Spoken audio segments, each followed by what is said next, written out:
Hello, brother. Okay. Bagus. The estate that I'm living in is considered a more affluent one. This is a 2-story, 4-room cluster terrace. There's 3 bedrooms upstairs. So my room is this one. You can take a look. I moved in here in mid-December last year, together with my friend and his family. About 2 months later, that's when I declared my bankruptcy.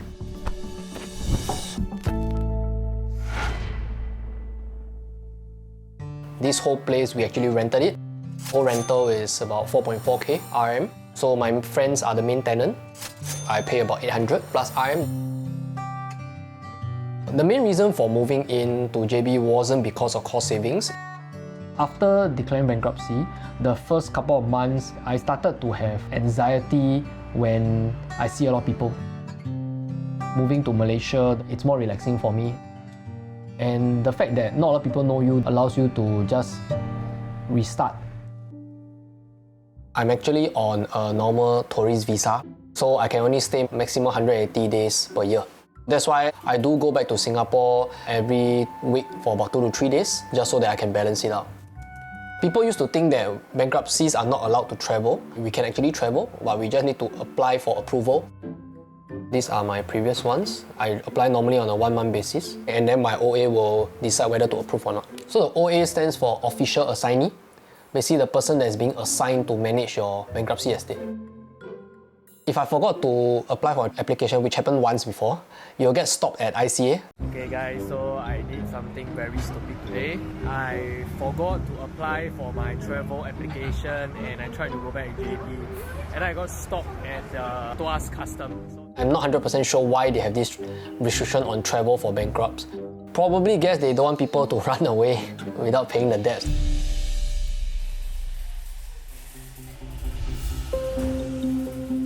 One of the changes in my spending habit after I got into bankruptcy is I start to have a clearer budget. For example, groceries, I put a number to it, like 30 Sing per month. But last time, I didn't really care lah. Just buy if I need to. I don't buy all this anymore. I won't feel it's like a torture for me because anyway, since last time, I'm not someone that spend a lot on myself. Majority of the money that I spent or why I went into debts was due to my business. So that was how I went bankrupt. By the time I had to file for bankruptcy, I think the total debt I incurred was 268,000. Your total is 53.65. Okay. Pay with? It's not receiving any amount from your Okay. card. Big. Okay, can. Come. Offline. Can ah? Oh. Were you worried for a while? No. After the bankruptcy, all my credit cards were cancelled, so I'm left with one debit card. And this bank account, you have to get the approval from your OA then you can open the bank account. The OA can better monitor your transaction and you are not hiding any money that's supposed to use for the debt clearance. Sometimes there might be some inconvenience in the sense that you cannot pay first using credit. You have to have the cash, so it keeps you accountable.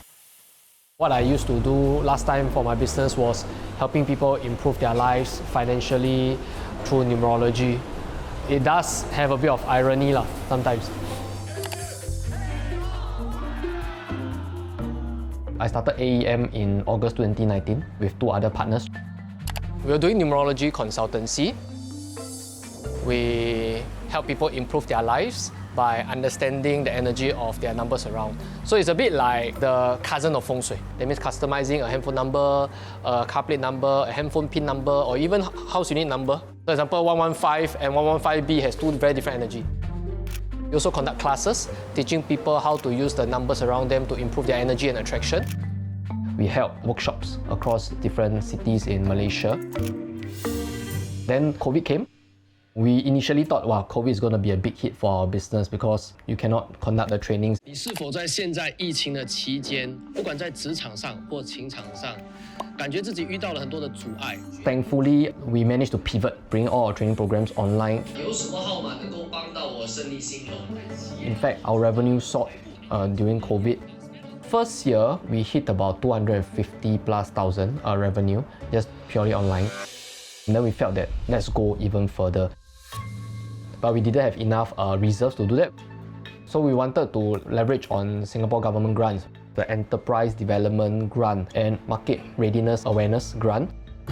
When the application took a long while to approve, I couldn't wait, so I said, why not let's start first? I was very kanchiong. We took the loans already, we started the project, we paid the down payment, then the grant application didn't go through. The bank loan amounted to about 300 plus thousand. Towards the end, you just have to find all ways to generate revenue for the company at that time. But I was no longer in the right mental space. The stress was very high, I couldn't take it anymore, then that's where I declared the bankruptcy. We just simply closed the business up. Sometimes, Facebook notifications will pop up, like on events that happened the last few years. I do look back at the journey once in a while. I try not to look at it too much. Okay. I'm packing my bag to head back to Singapore to visit my parents over the weekend.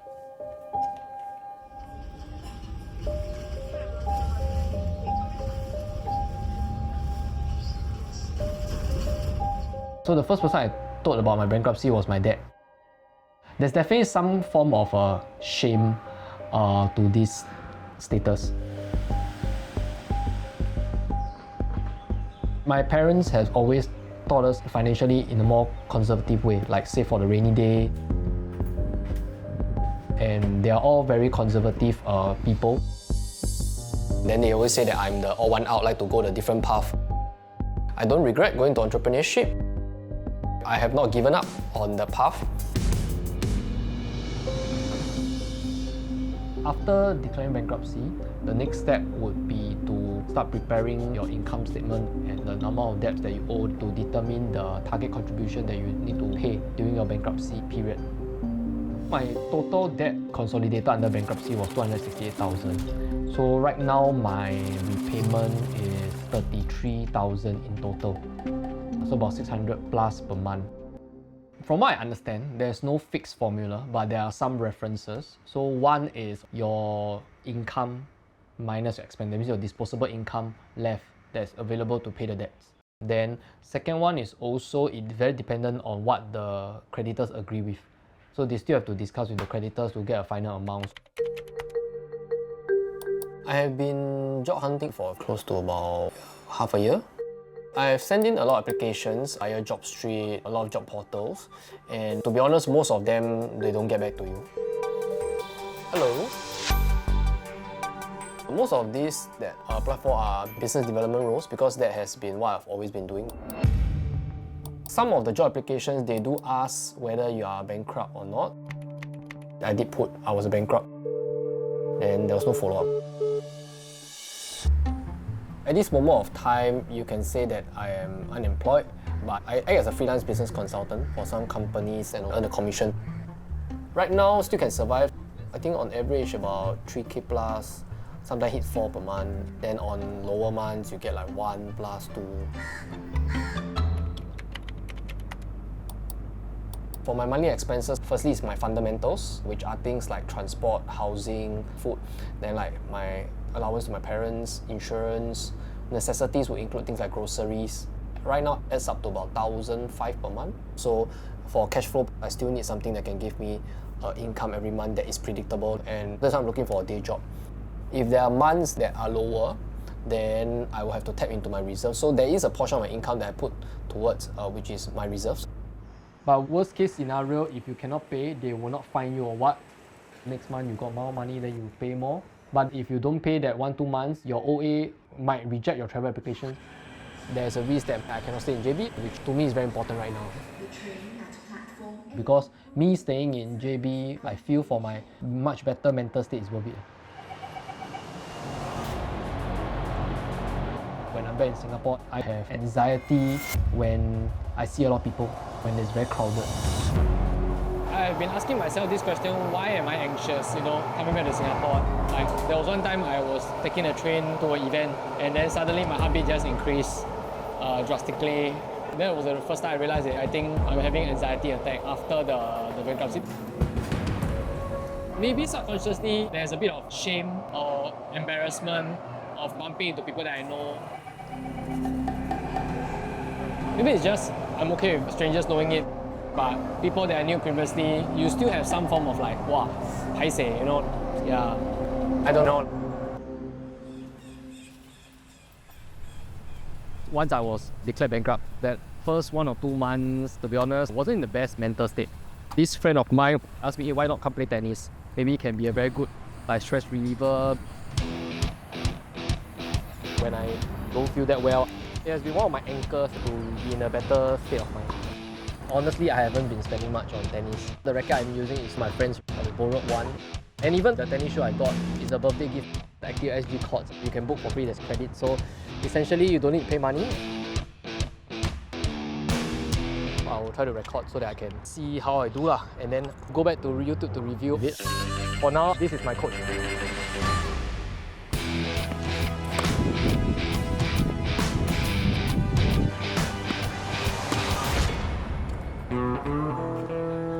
I spend quite a majority of my time alone. I will definitely have times where I'll feel lonely, especially when you see social media. People go dating, traveling, getting married. I wouldn't feel that I'm wasting my prime years just because I'm bankrupt right now in the mid-30s. I wouldn't say it will stop me dating, but it does give me reservations. I think the modern dating scene, money is definitely one part of what needs to be involved. Probably this is a phase in my life that I just need to work on myself first until I can attract the right person. Hey guys, so right now I'm on the way to McPherson. We are meeting a business owner that connected with me via TikTok. I started a TikTok page when I declared bankruptcy. I try to do one post every day. Hi guys, Adam's here, fighting from 300,000 in debts to zero debts. Road to zero journal, day 371. Why did you start the TikTok account? Is to just be accountable to myself. Because once I post my journey out there, everyone will be watching my journey. Road to zero journal, day 373, day 376, day 385. So it forces me to not be lazy, to make sure that I get out, like I do what I say. Do you receive any judgment? Not my friends, not my family, just on TikTok. A lot of judgment on TikTok, yeah. But after I post my videos, some of my friends or previous business contacts that I had, when they saw my TikTok, they reached out to me, offering me help if I need. Not financially, of course, but things like if you need customers, if you need certain network resources, you let me know. Today I'm heading out to meet a new friend that I met from TikTok for potential collaboration. If there's opportunities which can help me in terms of making more income, I'm always open to it. Is this Colin? Yes, hi. Hey, nice to meet you. Wow, you look very young. Yeah. What business are you doing now? So currently my business is doing e-commerce. I provide e-commerce solutions like warehousing, order fulfillment. Bankruptcy definitely affects your reputation, but I want to understand the business's pitfall from his perspective and how we can collaborate together. So right now, I actually do work with a lot of business owners, and then some might have their own products. Do you all help people to set up their e-commerce store? Yeah, we do like store decorations. We also do provide them with recommendations on their ad spending. Oh, okay, that's nice. If that's the case, I think there's possibility of working together.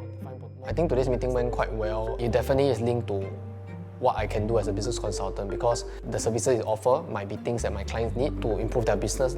In future, if my clients engage Colin for setting up the e-commerce platform, I will be able to earn a cut of the service fee in the form of commission.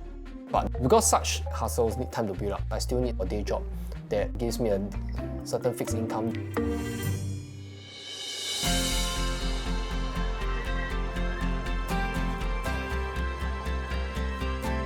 I think the last few years, my mind was always on the business.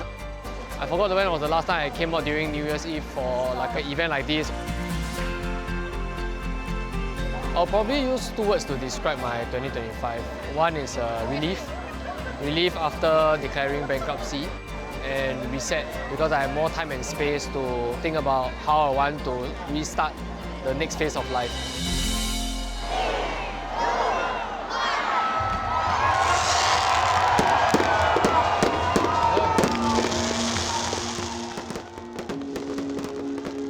Money used to be a goal that I chased. A lot of the problems that I faced was due to greed. So I learned how to have patience, appreciate what you have right now. I have my family, I have people that support me. I think that's really good enough.